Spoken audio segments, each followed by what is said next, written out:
আমি যখন এগুলো প্রথমবার দেখেছিলাম তখন আমার কাছে কোরআনের মতোই লেগেছিল। সবকিছুই তো দেখা যাচ্ছে কোরআনের মতো। এবং এটি আমি দেখিয়েছিলাম একজন অ্যারাবিক স্কলারকে, যিনি একজন লেকচারার। আমি তার নামটি ভুলে গিয়েছি, কিন্তু যখন আমি এগুলো তাকে দেখিয়েছিলাম তখন তিনি তাকাচ্ছিলেন এবং ভাবছিলেন। তিনিও ধরে নিয়েছেন এটি কোরআন, কিন্তু তার কাছে সন্দেহ হয়েছে যে কোরআনে এই শব্দটি আছে কিনা।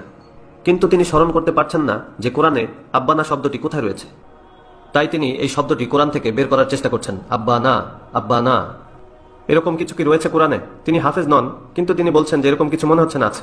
এরপর আমি তাকে বললাম এটি কোরআন নয়, এটি হলো পবিত্র বাইবেল। এগুলো হলো খ্রিস্টান কিতাবুল মুকাদ্দাস, খ্রিস্টান কিতাবুল মুকাদ্দাস, খ্রিস্টান কিতাবুল মুকাদ্দাস। এগুলো মুসলিমদেরকে বিনামূল্যে দেয়া হচ্ছে।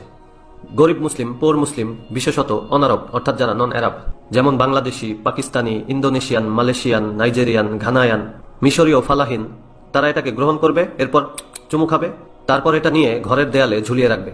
এবং কিছু মসজিদেও তারা এগুলো ঝুলিয়ে রাখে। তারা ভাবে এগুলো তো কোরআনের আয়াত। না, সাউথ আফ্রিকাতে এখনো নেই, তবে বিশ্বের সরল সোজা অন্যান্য দেশগুলোতে রয়েছে, যেমন মালাউই, তানজানিয়া, ইন্ডিয়া, পাকিস্তান সহ বিশ্বের মিলিয়ন মুসলিম বিশ্বাস করবে এটি হলো কোরআন। এরপর চুমু দিয়ে দেয়ালে ঝুলিয়ে রাখবে। এটি তাদের একটি টেকনিক। তারা জানে কিভাবে ধরতে হয় ফিশ। তারা জানে মাছ কি পছন্দ করে, মুসলিম সামাক। বুঝলেন?